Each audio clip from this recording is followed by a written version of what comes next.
ویسے تو دنیا میں آئے دن عجیب و غریب واقعات ہوتے رہتے ہیں، لیکن آج ہم آپ کو ایسے واقعات سے روبرو کرانے جا رہے ہیں جو حقیقت میں اپنے آپ میں ایک عجیب و غریب ہے۔ ہم بات کر رہے ہیں شمالی کوریا کی۔ جی ہاں، شمالی کوریا۔ یہاں کم کا من کرے تو آسمان میں آگ لگا دے، کم کا من کرے تو نیوکلیئر میزائل چلا دے، اور کم کا من کرے تو پورا ملک جشن مناتے ہوئے دکھائی دینا چاہیے۔ کم کو خوشحال محسوس کرنے کا من کرے تو شمالی کوریا کی دو شیزاؤں کو ہنسنا پڑتا ہے۔ کم کو غم کا احساس چاہیے تو شمالی کوریا کے لوگوں کو رونا بھی پڑتا ہے۔ اور اب کم چاہتے ہیں کہ ان کے والد کی 10ویں برسی پر وہاں کے لوگ ان کے انداز میں سوگ منائیں۔ اس لیے شمالی کوریا میں عوام پر 11 دن کے لیے ہنسنے پر پابندی لگا دی گئی ہے۔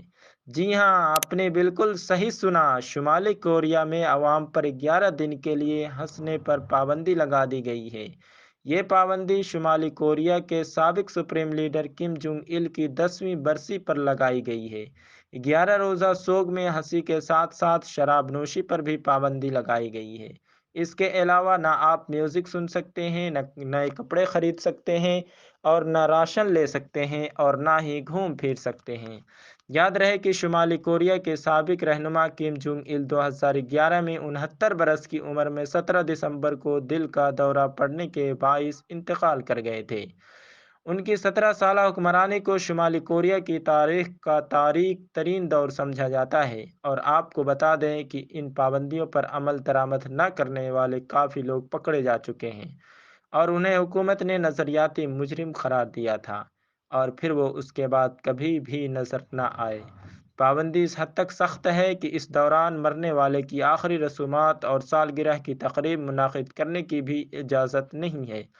آخر میں تھوڑا سا آپ کو بتاتے چلیں کہ شمالی کوریا میں ڈکٹیٹرشپ چل رہی ہے، اور اس کی شروعات 1948 میں کم جونگ سنگ سے ہوئی تھی، اور یہ 1994 تک تھے۔